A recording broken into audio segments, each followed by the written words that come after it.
Captivate my heart, God.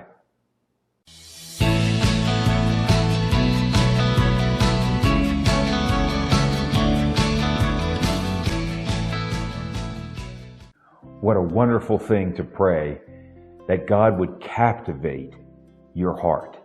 Captivate your heart in such a way that it changes your outlook on everything, and so changes everything that you do or think or say. Ultimately, what you want for your life is that God would captivate you and make you want everything He wants and make you not want anything that He wouldn't want for you. That's a captivated heart. That's a wonderful heart to have. There's a story of this man one time who was a professional actor.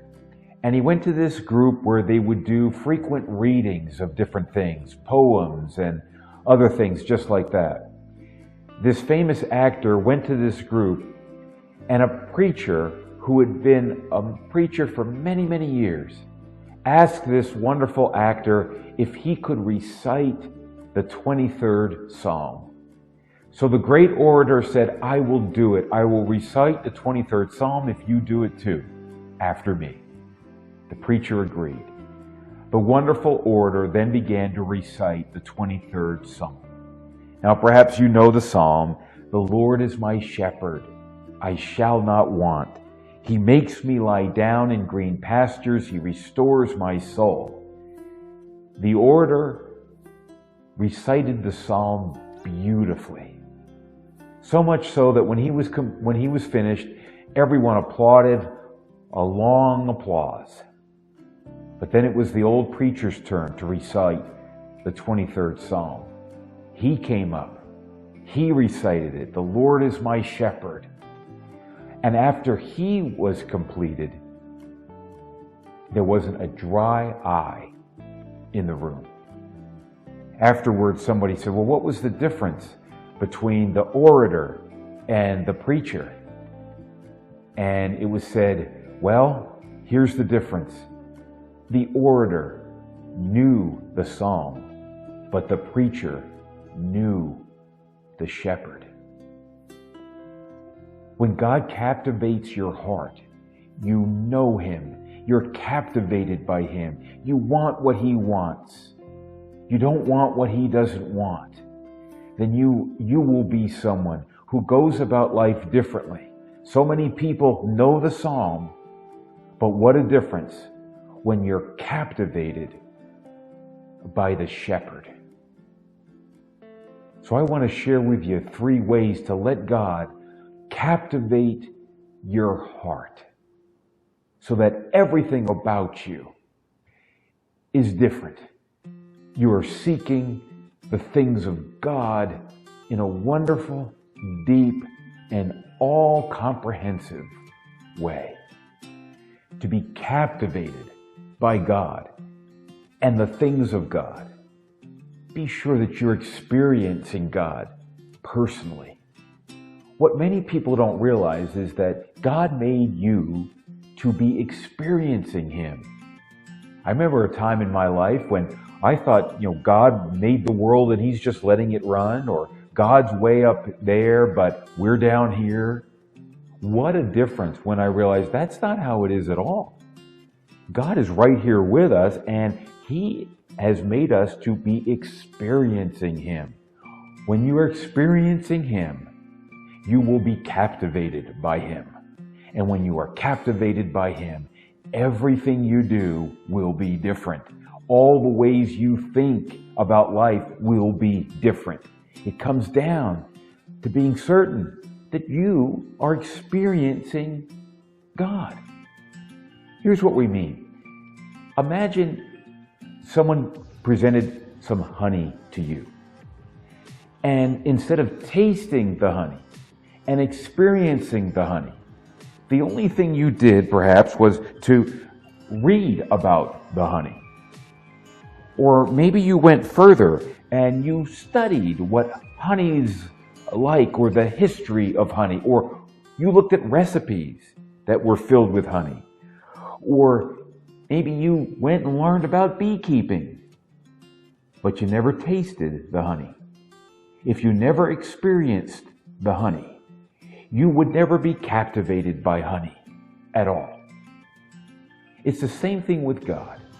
Many people are not captivated by God because they've heard about Him, they've read about Him, they've studied its history, or His history, but they've never experienced Him.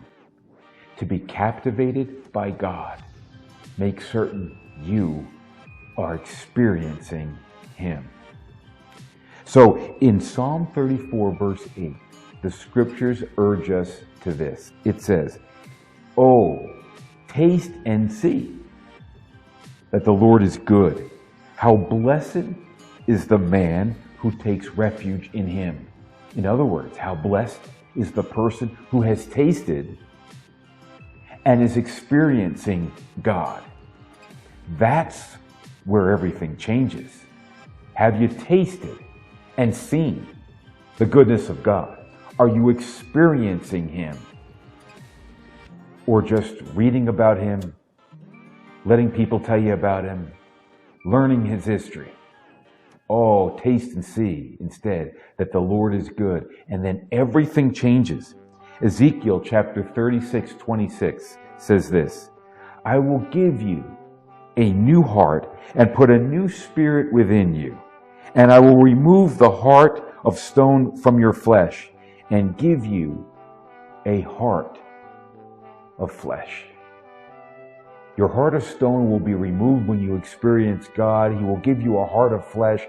What a difference it'll be when you experience Him. That's when being captivated by Him and His ways begins. Someone once said, "You can't meet Jesus and not change. If you haven't changed, you haven't met the real Jesus." Meet the real Jesus. Experience the real Jesus. Don't think He's way out there and you're here, or He started the world and it's just going. He's right there, ready to be experienced. So taste and see that the Lord is good. Once you taste and see, you'll be captivated by God and His goodness. So the next thing you want to do is learn more about Him, seek Him more, gain more of Him. Let Him have more of you. More and more of God is what you want to be after all of your life. When you have more of God, you experience Him more deeply, then you'll be captivated by Him more and more. I like this quote from The Hobbit. It says this, "There is nothing like looking. If you want to find something, you certainly usually find something if you look." That is so true of you and God. If you look, you will certainly find Him. Seek Him with all that you are. Seek more of Him so that you're captivated more by Him. And that's what the scriptures mean when they say in Jeremiah 29:13, it says, "You will seek me and find me when you search for me with all of your heart. As you seek, you will find Him more and more." So have a diligent search for more of God every day. Don't let your life be aimless. Seek Him with everything that you are. I like this quote from the novel Alice in Wonderland. It says, "If you don't know where you're going, any road will get you there." You don't want an aimless life. You want one where you are seeking more of God all the time. Seek and you will find, right?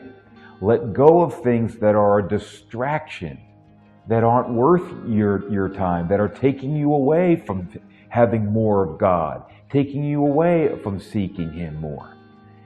There's a quote from a song by Michael Card that goes like this, "It's hard to imagine the freedom we find from the things we leave behind." What things can you leave behind that will give you great freedom? Leave behind those things that are taking away from your search of God and you're finding more of Him. In Matthew chapter 4, Jesus came up to the disciples and He said to them, "Follow me and I will make you fishers of men." And they dropped their nets and followed Him. This seeking with all that they are. Think about what you can drop so that you're seeking Him with all that you are, finding more of Him. Because the more of Him you get, the more captivated by Him and His ways you will be. Thirdly, to be captivated by God. Trust Him with everything that you are. Have an unabandoned trust of God and all that He's going to do in your life. When you are trusting Him for everything, then you're able to experience Him more deeply. And then you are captivated by Him. When you don't trust God, then you're holding back. You're not experiencing Him as deeply as you could, and therefore you're not going to be as captivated by Him as well as you could. Corrie ten Boom, a survivor of Nazi Germany, said this, "I have held many things in my hands, and I've lost them all. But whatever I have placed in God's hands, that I still possess." Place everything in your life in God's hands.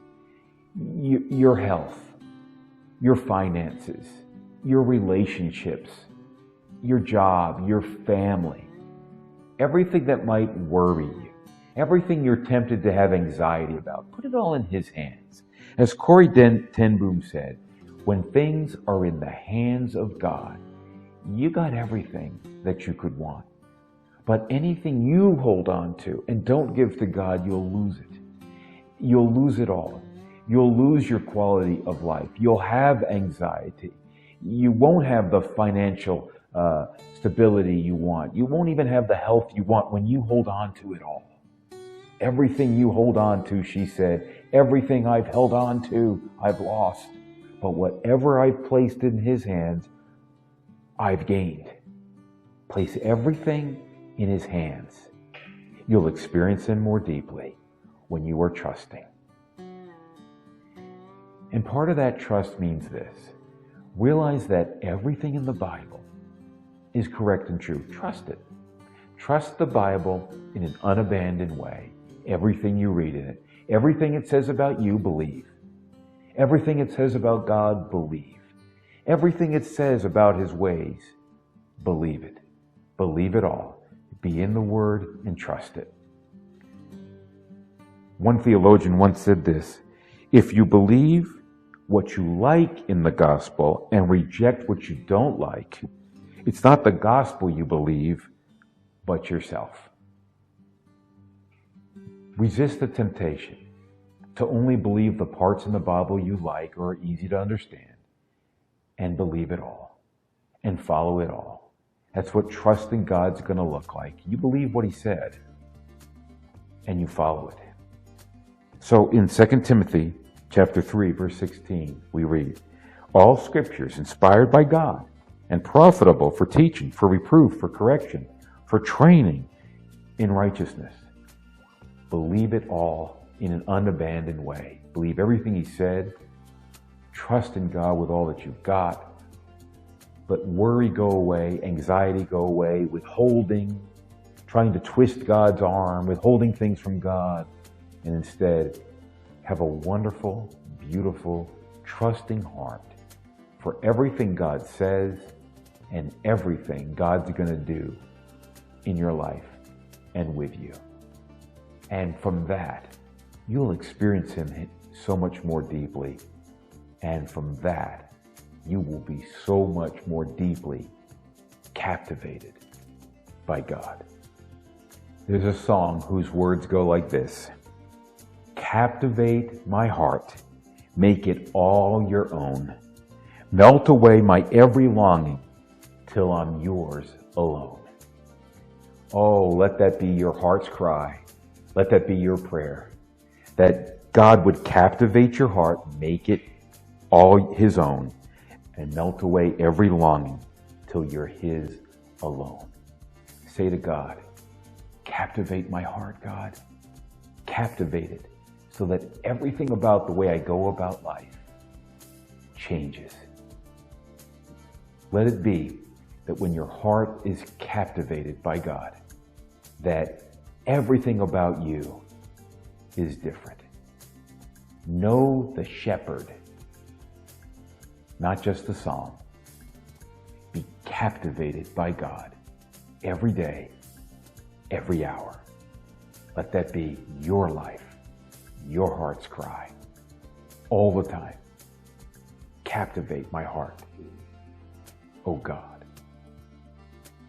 Thank you so much for joining with us for these midweek devotionals and for all of the questions that we cover every Sunday.